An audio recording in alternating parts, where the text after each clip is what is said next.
One thing I want to talk about, and this is really, I think this is me and Emily having this discussion yesterday before we went to sleep, and it's because we're nerds, and so it's this, which is Ubisoft cancels 3 unannounced games, delays Skull and Bones for the 6th time, company announces new strategy amid financial troubles, recent game underperformance. Ubisoft has announced that it has, for the 6th time, delayed Skull and Bones, as well as cancelled 3 more unannounced games amid major challenges in the industry. The underperformance of Mario Rabbids Sparks of Hope, sad face, I highlight that game, and Just Dance 2023, and an upcoming restructuring. So obviously, the economy is economying. Capitalism continues to capitalize, and capitalize on. But it's only underperforming in the winter, like, Christmas sales portion. So they obviously released those games thinking people are going to buy them and play them with their kids and stuff like that, and people haven't. But that doesn't mean the game, like, sold atrociously. No. It just means that it didn't live up to the ridiculous expectations they set on it. So did it profit? Did it sell well? Those aren't the questions. The question is now, did it meet expectations? And the expectations are, I don't know what the expectations are, but you know that they're higher than any reasonable standard. Because what do game developers want now? What do game publishers want now? They want to be all of gaming. They're not, no one's content anymore with actually just publishing good games.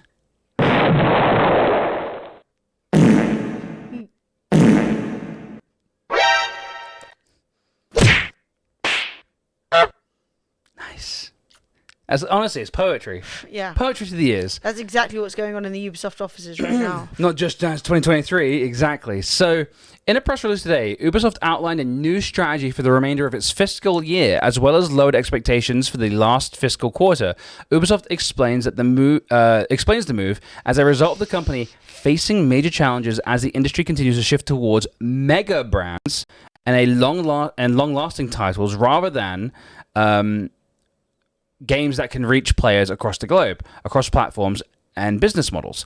And I'm like, so basically, every executive who doesn't play video games, it doesn't give a fuck about video games, it's like, why aren't we Fortnite? Why aren't we Fortnite 4 years ago? Yes.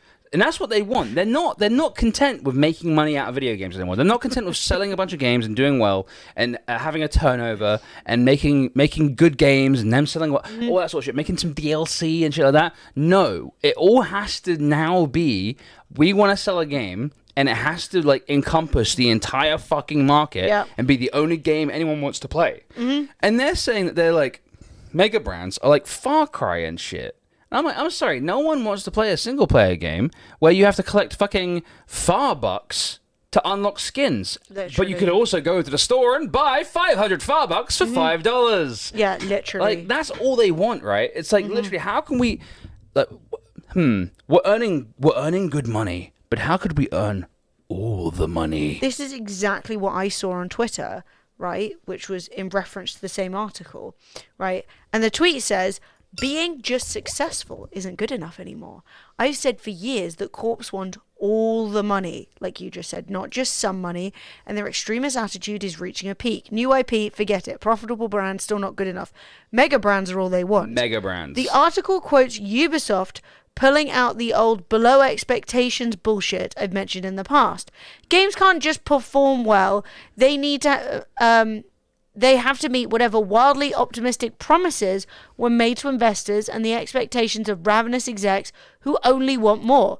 Grossly unreasonable pressure is put on these games by an executive class that demands rapid exponential growth forever.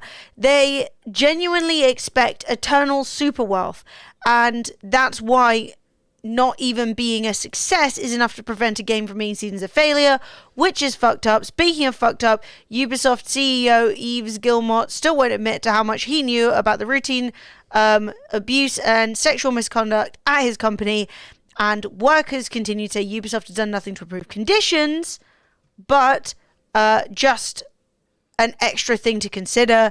Anyway, the main point is, I'm happy to do without such abominable edifices of excess like Ubisoft when things like Lil Gator games still exist and get to succeed on their own terms.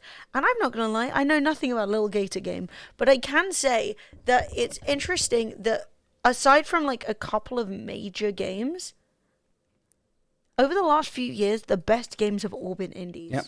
The actual best games. Yeah. And I think that what it comes down to is there are obviously a lot of game developers out there with a lot of talent, a lot of heart, a lot of desire, a lot of passion and artistry, who then are forced into, who then get a job at somewhere like Ubisoft and are forced by execs to water down and water down and water down the point of the story, the why, the way that it looks, not risking anything new or artistic or creative, just making the same shit.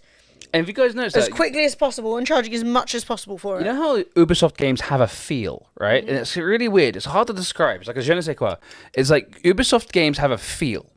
And that's because that's the watering down. So you get these Ubisoft games. I've always said Ubisoft games are like so close to being amazing, right? There's so many Ubisoft games. Like, what was that game? Ubisoft Wild... Ubisoft Wildlands. Wildlands was... the games run well. They not For Honor. Yes! They look good. They run well. They've got lots chat. of options. Florence is here. I just wanted you to see that was literally it.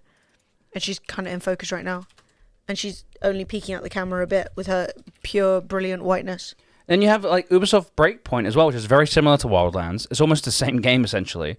And they have really good... That's the thing. They're the same damn game. Yeah, Wildlands and Breakpoint are the same game, as far as I'm concerned. But...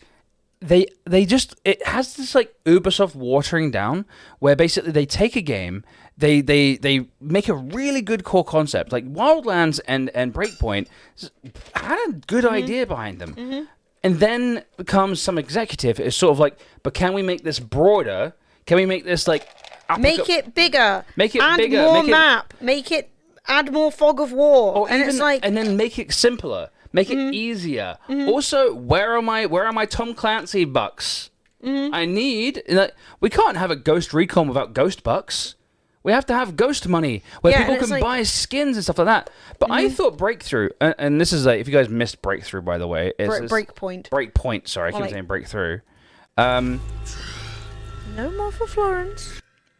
This, honestly, was, in my opinion, a really immersive game, right? Thank you for the treats.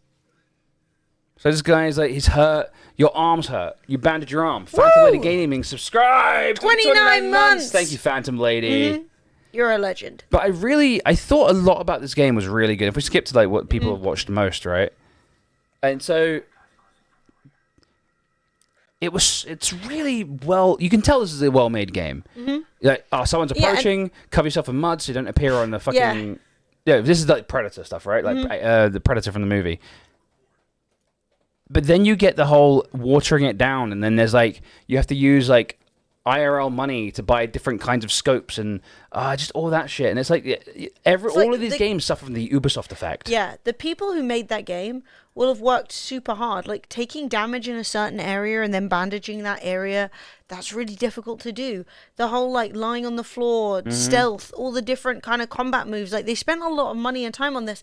And realistically, no one who isn't a AAA developer can make a game like that, and yet it doesn't feel real. It still doesn't feel immersive. And they slap in this motherfucker being like, now that's a main character. Yeah. It's like, this is Joe Bloggs, man. Jorts McGee. Yeah, like, why? The most plain Jane guy I've ever seen in my life. And it's like, they're so afraid of doing anything that's like, you know what I mean?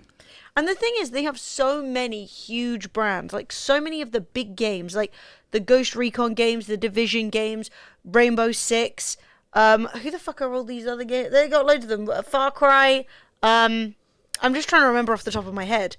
Just Dance, the Mario Rabbids games, Assassin's Creed. Like so many of the huge like games are under the Ubisoft brand, and yet Ubisoft have somehow not been able to push the envelope despite having all of the creative talent, all of the money. They have not been able to push the envelope at all in so long. It's the same shit every time. And then they're like, well, why aren't you buying the new one? It's like, well, it's the same as the old one. You know, what's the point? So, you know, especially when games are getting even more expensive, it just becomes like, I guess I'll just replay the other one, you know? Yeah, and like, Hang on. And like no one's ever satisfied. Everyone, like, I mean, this is kind of like the state of video game main characters right now, right? And it's literally like over and over and over and over again. And I was saying to Fred, how often when I play indie games and smaller games, I'll like get to know the characters. The characters will have personalities that aren't just is masculine, likes gun. You know, they'll have character, and like the amount of games I played where like I don't need my characters to be perfect. I don't need it to be like, you know, the most well-written possible person, but let them feel like people. Yeah. You know? And like, apart with the exception of Joel from The Last of Us, none of the people on that screen had a personality. They were all just sort of like, I just gotta do what I gotta do to get the job done. That's all I care about. I'm a soldier first, a human second. You know, it was all that shit. And I'm just like I'm just not feeling like connected to that. And yeah, it's just really like, stop being so boring. I mean, even when it came to Just Dance, I found out recently that Just Dance has plot. There's a story. Oh. There's a bad guy in Just Dance. What? But but how do you know that? Somebody's written a whole concept to this, and they won't. Yeah, it blew my mind. Oh, sure. I had no idea. Yeah, it's got like bad guys in it, and like there's a really I found there's a one of the more recent. I guess 2023 has a Lady Gaga song in it, and in it, all of the background dancers are Lady Gaga's from the characters from previous Lady Gaga Just Dances, and they all break out of prison together. And I was like, how the fuck was I supposed to notice that? That's like, so why weird. is no one there, like, telling me? Why is there no lore? I mean, fucking Trombone Game managed to give us lore. Sure. Managed to make me give a shit. The baboon, all that stuff. So why can't you do the same? It's really frustrating. It's super frustrating that no one's really like Ubisoft's like commitment to like the plain white bread male protagonist is like it's like, dude, we need. At least let them be people. Have you met men before? Like, if you write your men like men that you've met. Yeah, like Joel from The Last of Us. That was a That's real a guy. person. That was a character. And like, so no one saw that shit, man. And it's like, dude, do you remember The Division? Like, hey, do you want The Division to be popular? Make it open world. Make it hard. Make it permadeath. You know what I mean? Like a permadeath RPG. Imagine a game like The Division, which is essentially an MMORPG with magic, but the magic's technology. But make it permadeath. Like, yeah, but I'm just tired of these like laser guns and it's just boring. They make boring games and then they get mad at us for not buying them. And it's like, guys, stop. The Division should have been like a revolution in gaming. Yeah. But then they were like, no, we need to like make it like story based and send you on lots of missions, and we don't really want to think of a way of making the characters like hard to fight. So we'll just increase the amount of numbers that appear on the screen. And it takes 500 more shots to kill that bad guy than that bad guy.